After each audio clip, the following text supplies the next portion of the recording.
एगो बर के बियाह होला, एगो बरनाट के होला,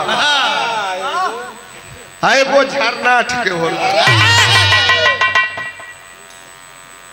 बर के छोड़ा, बरनाट के छोड़ा, एगो झरनाट के बियाह। आनंद ला राजेश भाई, आइए आइए, मजा ला, मजा भी बा, बढ़िया चीज बा।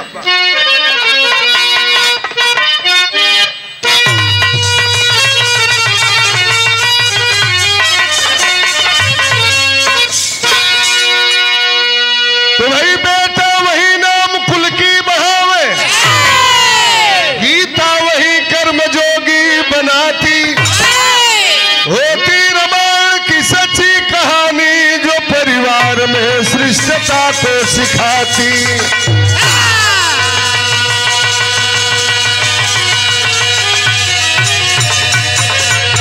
औरत वही जो पति को मह समझे, भगनी वही ब्रात पर सब लुटाती, इच्छा वही जो कभी ना हुई हो, प्रतिज्ञा वही कभी तोड़ी न जाती।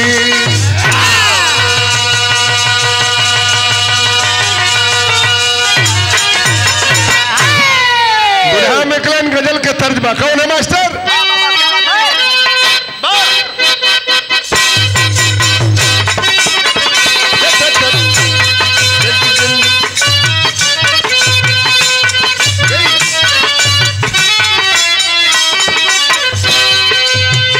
और शीशे के दरवाजे, शीशे के दरवाजे, पत्थर के मकानों में,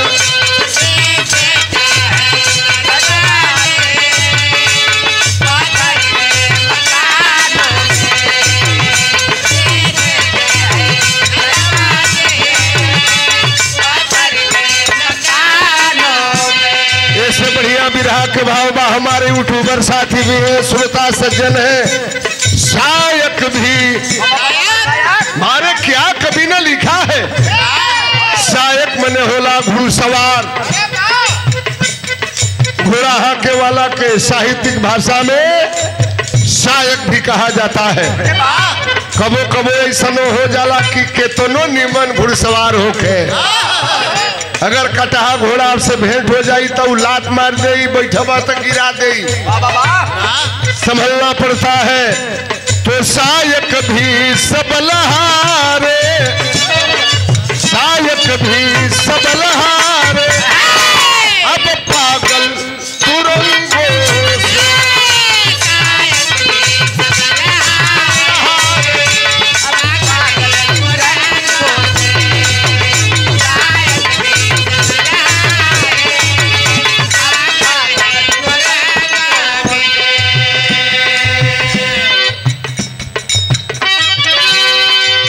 अरे डस जाता सपेरा भी, डस जाता सपेरा भी, अरे विष वाले भुजंगों,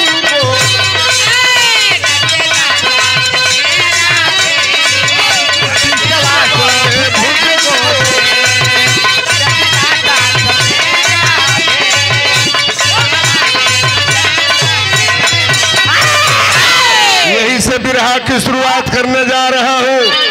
संतनु चले आज बन के शिकारी, राजा रहे पर बने धनुहाधारी।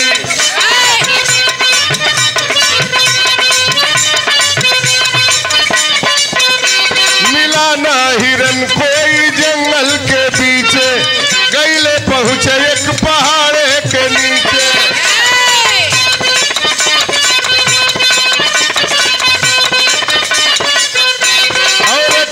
महकत उनको है आई, और पागल हुए गई लथिया भुलाई।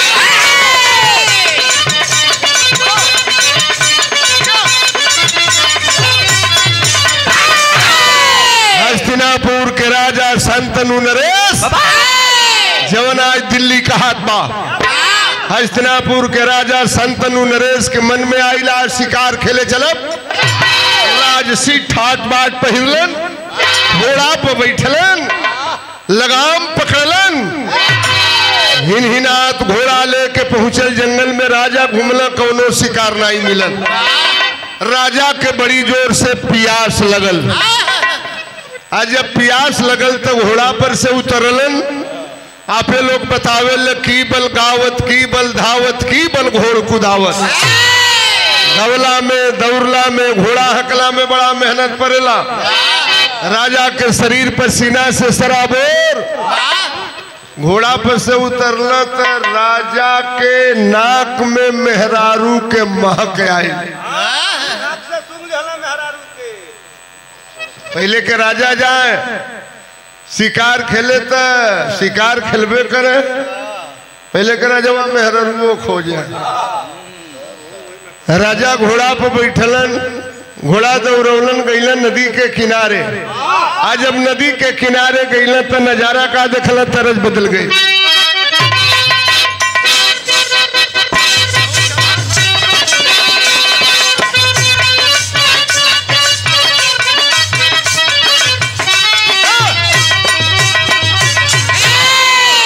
रामदेव गुरु से भी रहा हो के तो रामदेव गुरु धुन के गाँव में। अरे सरनिया वाले कडेरावा, सरनिया वाले कडेरावा, अरे बताई दे रे छोटकी नदी।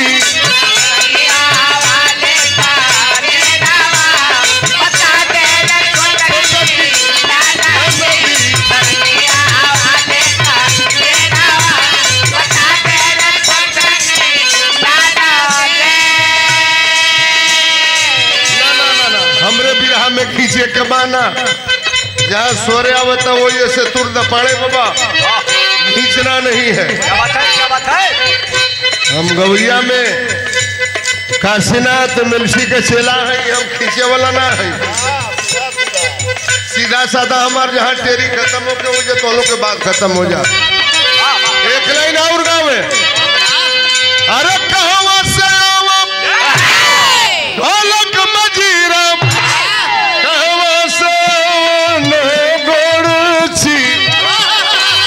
कहवा से आवे सरनिया वाला, बताई दे लहुरी नदी।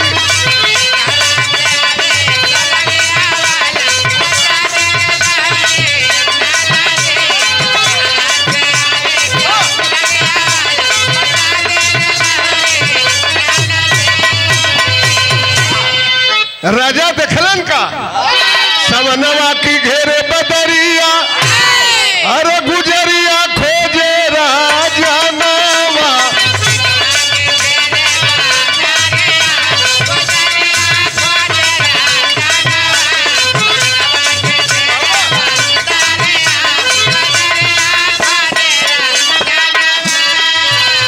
अरे नदिया किनारे आ गईले, अरे देखले सुकुमरिया पानी में।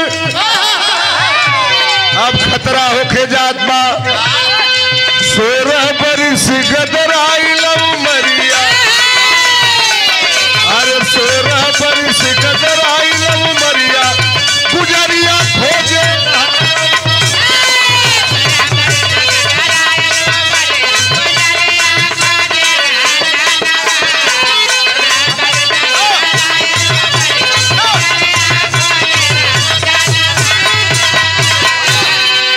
घोड़ा पे से उतरलो राजा, वही नदी के किनारे नैया पर बैठ के 16-17 बरिस के मलाह के छोकरी बहुत सुंदर थी। वही नैया के खेवत रहल।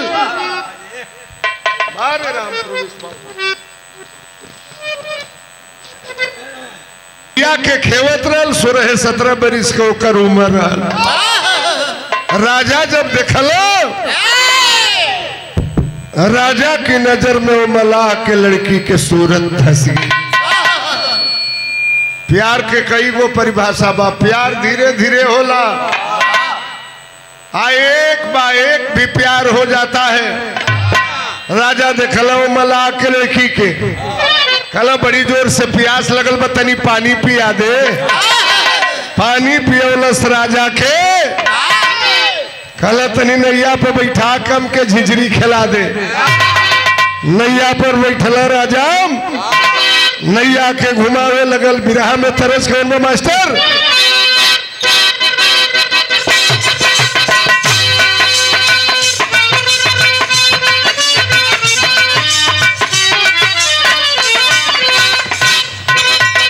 फिल्म का नाम गंगा जमुना सरस्वती।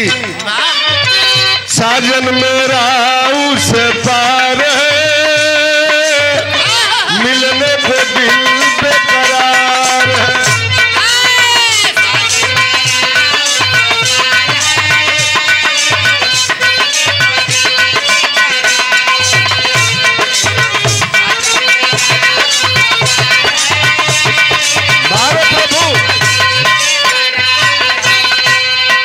नैया के खेवत में उमला के लड़की राजा नैया पर बैठल हुवन। एक तक उमला के लड़की के चेहरा के ऊपर नजर बा राजा के। राजा जब देखलो ओकरे खूबसूरती के, ओकरे शरीर के बड़ाई करे लगलन। नैना शराबी तलवार बा, छतिया पर लटकल दुई अनार बा।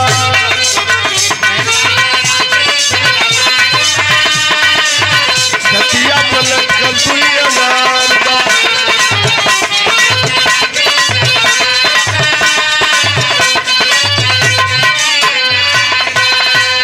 अरे देखी करके बुढ़वा दीवाना है, सम्मा के ऊपर परवाना है। गाना है, हमको भी उस पार जाना है। तुम्हारे हाथे में पतवार बा, खतिया पलट कर दुई अनार बा।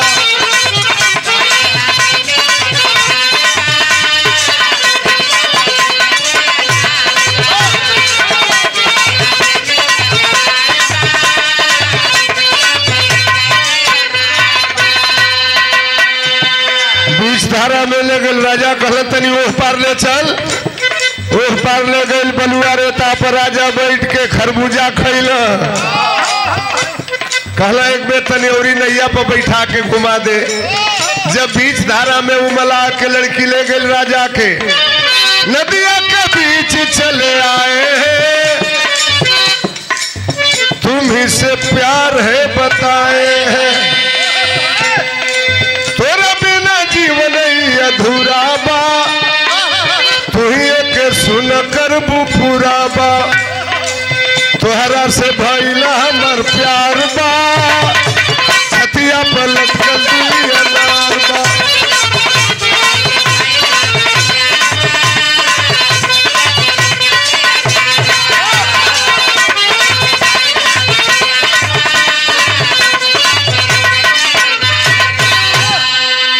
बीच धारा में ले गल राजा, कहल तनी नैया के रोका। कलश का राजा कोनो गलती हो गई? कल कुछ नहीं, मेरा तुमसे प्यार हो गया है। हमार मन बाकी हमसे ब्याह कर लेते हैं। ये इश्क की दीवानगी। राजा के उम्र 70 बरिस, मलाह के लड़की के उम्र 16 बरिस। कलश राजा आप हमसे मजाक कर रहे हैं, ये अब क्या कह रहे? कलन कुछ न बियाह ना करबे तो नदी में कूद के जान दे दे। कलश काहे के राजा जान दे? बतनी एगो हमरो बात सुन ला। का कल तरज कौन बा?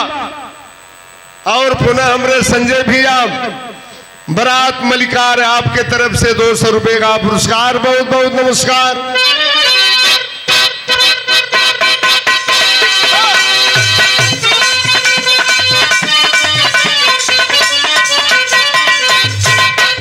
पनिया में अगिया लगावल सिरे गोरी तोहरी जवनिया।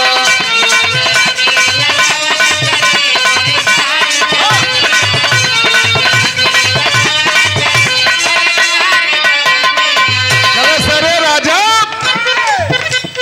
आप मर जाएंगे, अयोध्या हस्तिनापुर की गद्दी सुनी हो जाएगी।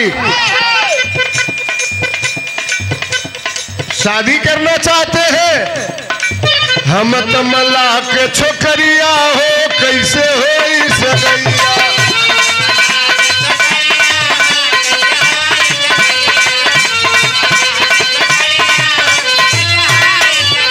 अरे दासाराम है पिता हमारे,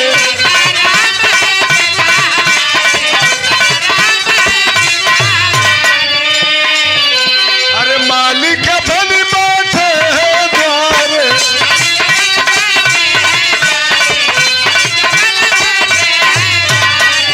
अरे वो मेरा खोजी है सवरिया हो, कैसे हो सगैया।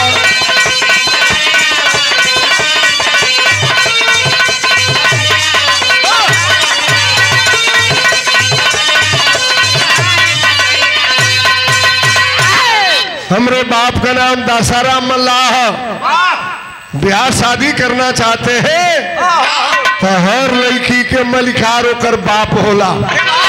जा हमारी बाप की लगे तैयार हो जाए ब्याह कर ले। राजा कहलन एकर मन बातें करी, बाप के मन काहे ना हुई। नेवरिया जा किनारे पर लगी, राजा हुआ दीवाना बूढ़ी बाहू मरिया।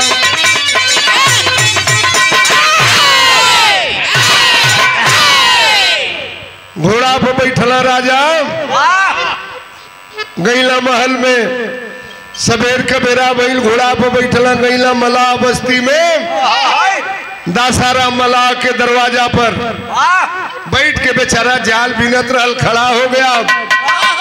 अल सवेरे राजा, अरे हमसे कोई गलती तो नहीं हो गई। राजा हमारी दरवाजा पर कलन, कोई गलती नहीं, एक सवाल लेकर के आया हूं। कहा राजा का हुकुम आदेश।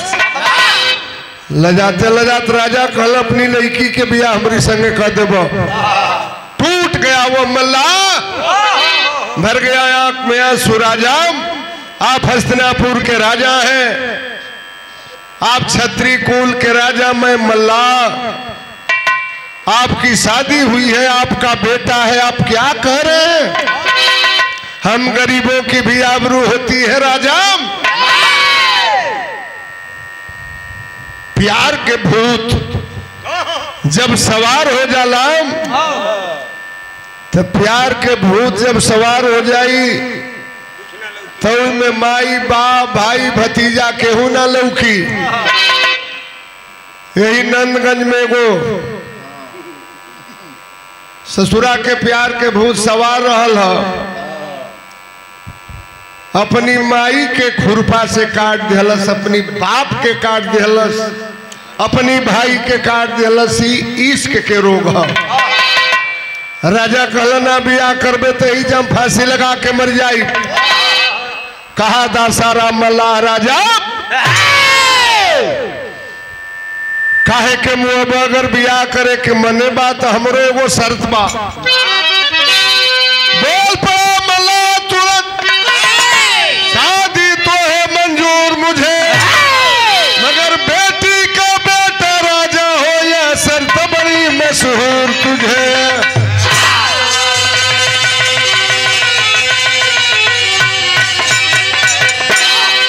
बियाह करबे आजम, लेकिन हमरे बेटिया तुहरे संपर्क से जौने लड़का पैदा हुई वही हस्तिनापुर की गद्दी का राजा होगा। आवाक हो गए राजा, नहीं ऐसा नहीं होने दूंगा। मेरा एक बेटा है जिसका नाम है देवव्रत, अपने बेटे से घात नहीं करूंगा। घोड़ा पे बैठला राजा जैसे कुकुरौछी काटे ले, तितलिया जोड़ भगलन। गईला महल में धीरे धीरे दिन बीत गई, रात होखे लागल। राजा की नजर में उमला के लड़की के सूरत धंस गई रहा। खाना उना खा के सुतला राजा तो सपनी आए लगल, सपना देखे लगल। यहाँ तरफ बा बेचन भाई जब जियत रही मऊ जिला के गवैया। बेचन भाई ये गीत के गाँव में कैसे हो? क्या बात है?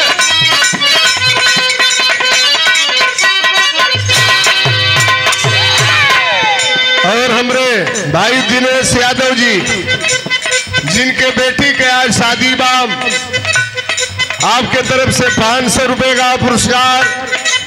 दिनेश भैया के बहुत बहुत नमस्कार। आज तो आप बहुत बिजी रहे, लेकिन क्या प्यार है कि शादी होने के बाद आप बैठ करके 2 मिनट बिरहा का आनंद भी ले रहे हैं।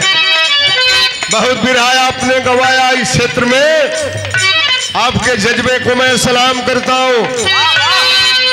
यही गीत के हमारे गुरु MLC साहब गावे, अरे हम मजनू के यार प्यार सिखलाई बेगो,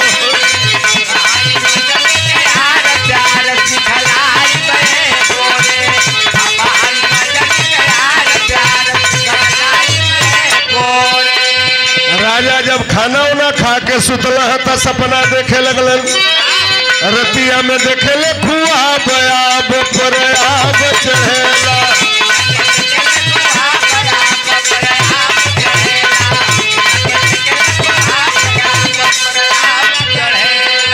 केवल नैया मला के छोकरिया, अरे वो करा के धैल चाहे भारिया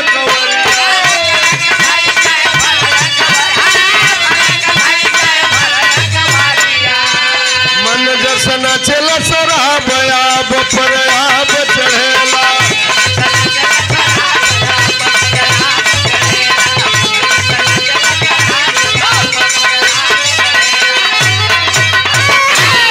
राजा सपना में देखा था कि हम नैया पर बैठल बनी, देखा पूजाई मन कहाँ ले जाला। तू कबो सुतत होई सपना में अटपक लौकत होई। हमनों के आदमी सुतलय में जे भी बारात के जब सुती है बढ़िया दिन में अगर कोनो मेहरारू लौकी गई और नजर में बस गई, बढ़िया हाथी लौक गई, सुतब तो सपना में जरूर लौकी। राजा की नजर में तो का सूरत फंस गई रहा। राजा सपना में देखा था कि नैया के वो नदी में खेवते, नैया पर हम बैठल बन। आ सपना में जवन चीज ना होखे के होला उहो हो जाला। राजा सपना में ही हो देखा था कि जाके ओकरा हम कवारी में धो ले बनी।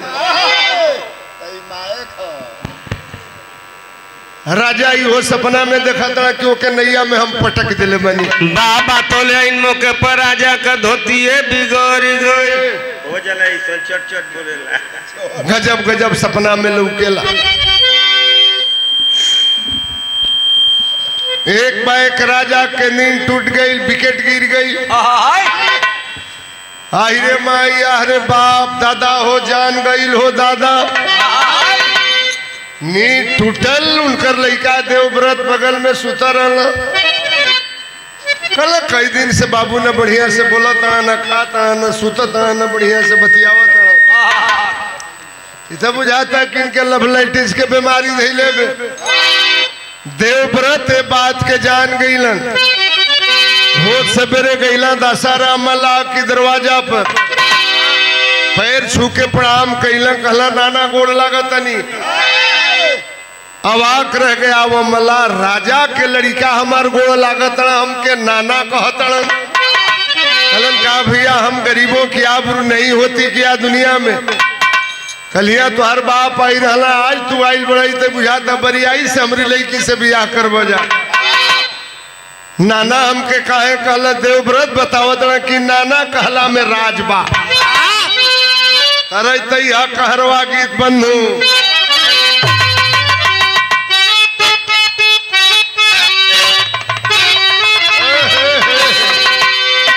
बहुत पहले के जितना गवैया रहना, हीरा भगत, रामदेव गुरु, बुल्लू गुरु, शिवमूर्त उस्ताद, वो जमाने के गवैया। बलिया के पंडित परशुराम, काशीनाथ यादव, MLC बाला मास्टर, बेचन भाई, वो लोगन की जमाना में सबके ये कई गो स्पेशल गीत रहल पूजा। सब अपना के कई गो स्पेशल बनौले रहल। बनारस के रामदेव गुरु के गीत के गाँव में अरे सुनो न बेली तोहरी झूलवा में भेली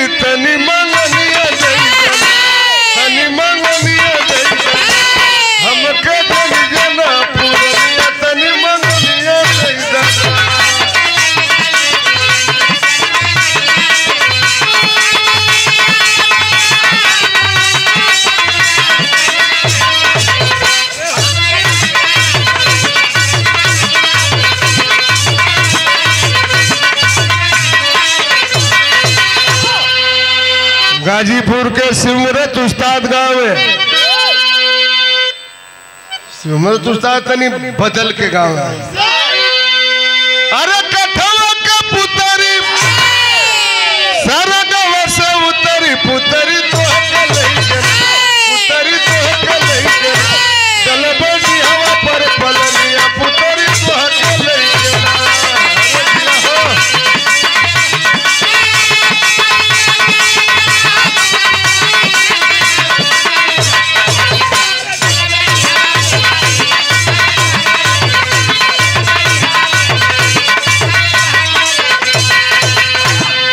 हमरे बलिया के बाला मास्टर गाँव है।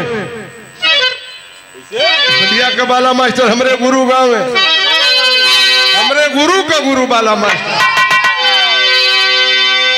किया धपट का झूलावा पहिरला बेरू हेलवा बड़ा पुलवा पर खड़ी बड़ा पुलवा पर खड़ी काटे उखिया के गुलवा बड़ा पुलवा पर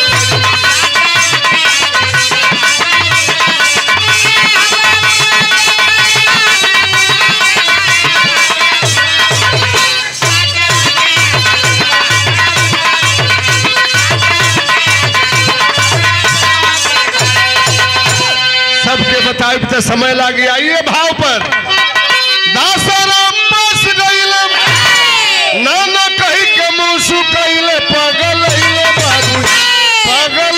बाबूजी माई पर दीवाना भइले पागल हईले बाबूजी।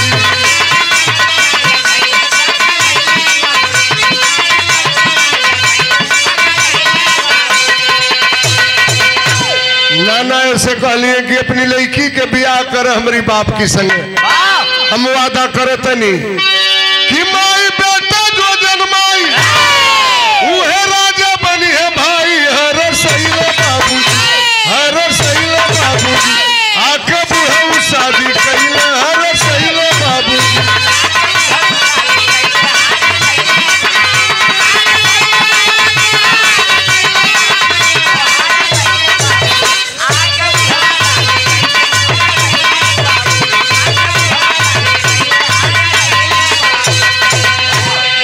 कर अपनी लड़के के ब्याह हमारी बाप की संगे। तुहरे बेटी हमरे बाप के संपर्क से जौने लड़का पैदा हुई वही हस्तिनापुर की गद्दी का राजा होगा। बारे बेटा अपने बाप की खुशी के लिए गद्दी को लात मार दिया। आज वही कुर्सी खाती के मार झगड़ा कत्ल होता कि दिल्ली के कुर्सी हमके मिल जाए। बारे बेटा कहा शादी कर अपनी लड़की क्या ये वादा करता नहीं हम कई प्रतिज्ञा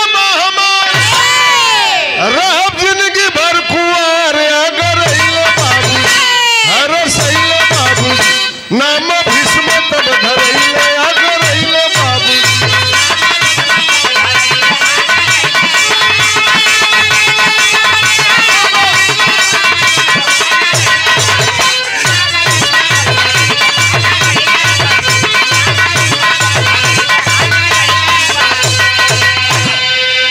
वादा करे तनी ता जिंदगी बियाह ना करब न बियाह होई न मेहरारू आई न लड़का पैदा होई न हस्तिनापुर की गद्दी खाती के झगड़ा होई।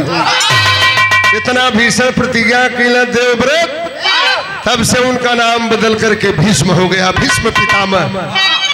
आखिर राजा नहीं मन बियाहवा कहिए लिहलन उनकर बाप बियाह कर लिहलन बेटा बियाह करा दिलन। अशोक यादव भैया जिला सचिव समाजवादी पार्टी मऊ जनपद रतनपुरा से 100 रुपया भैया के नमस्कार। जय हिंद जय समाजवाद। भैया कैला राजा जन्म राजा दुई ठेलन मनव बाउर बा अमाई की सेवा में हाजिर जनव मनव बाउर बा।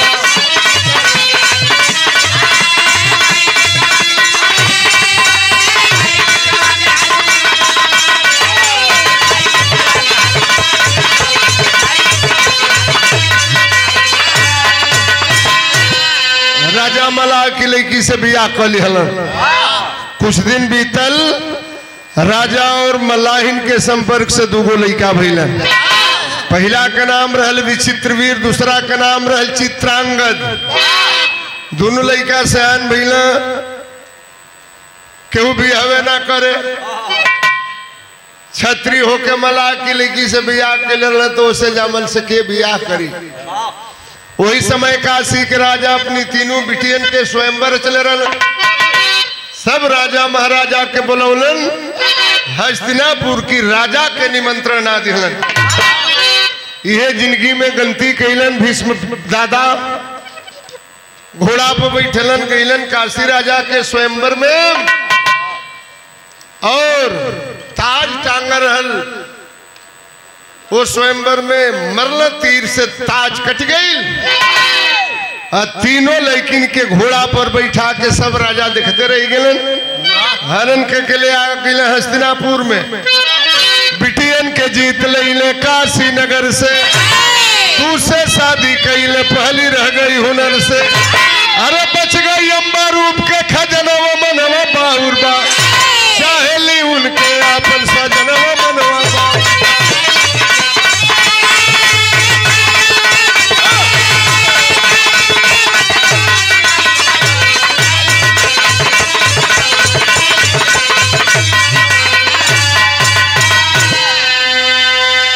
चलाकी कैलन, दूगो बहनियन के बियाह दोनों भैयों से करा दिलन।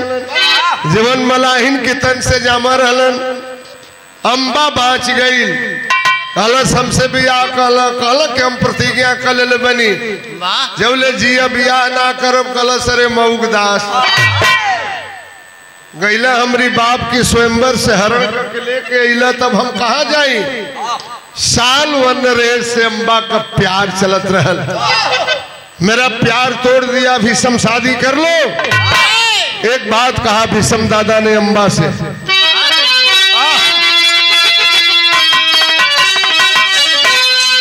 अरे बोले भीष्म रवि शशि बदल जाए, चाहे बदल जाए माई गंगा जी के था, पर नहीं बदली हमारे परनिया।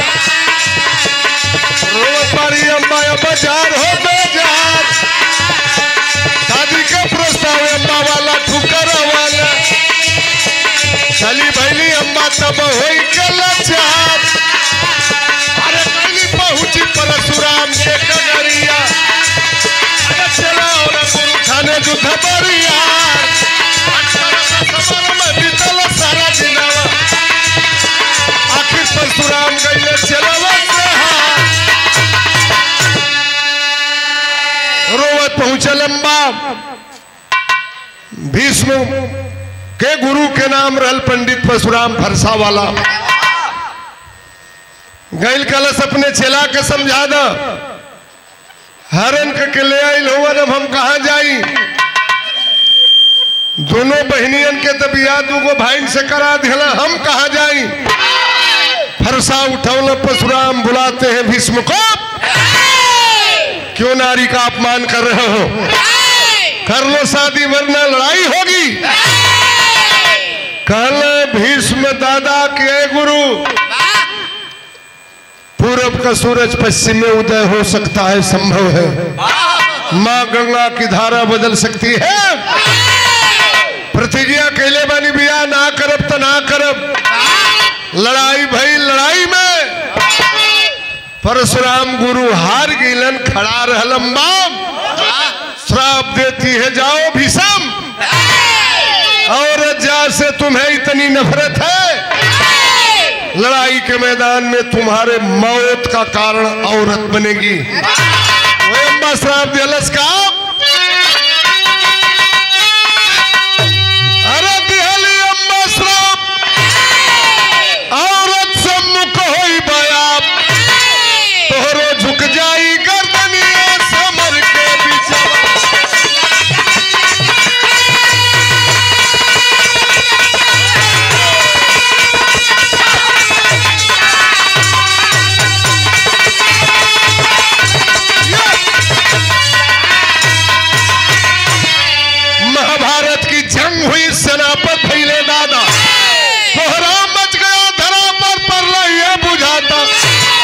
सुन ले कृष्ण की कहानी समर के बिचावा। महाभारत की लड़ाई चल रही थी।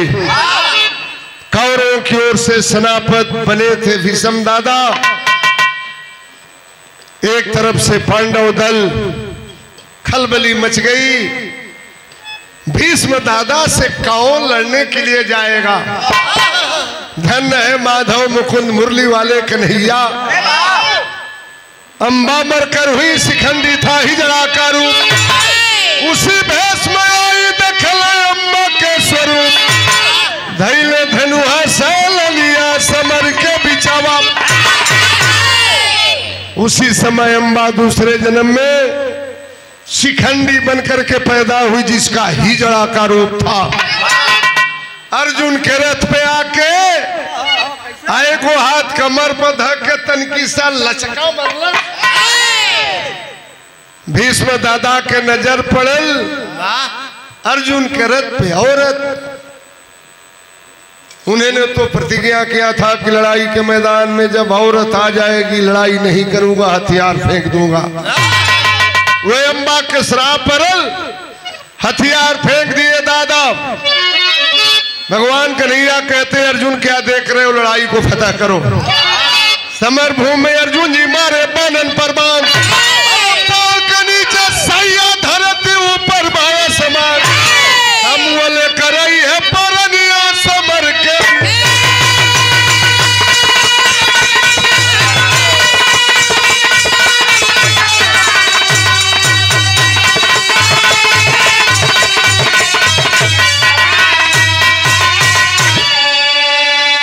श्रीकांत भाई को ओर से 100 रुपए का पुरस्कार। भैया के बहुत बहुत नमस्कार, सबके नमस्कार प्रणाम। हथियार रख दिए, बाणों की सरसैया पर पड़ गए भीष्म दादा। अपने बाप की खुशी के लिए एक बेटा अपने जिंदगी को दांव पे लगा दिया। बेटा हो तो ऐसा, गरीब बेटा बाप के माई के काटा ताड़ा सा, लेकिन बेटे का फर्ज निभाया दादा भीष्म ने। आखिरी लाइन में भाव है, कुसुम पर आग देव राम, पसारे जद्दू के पैगाम।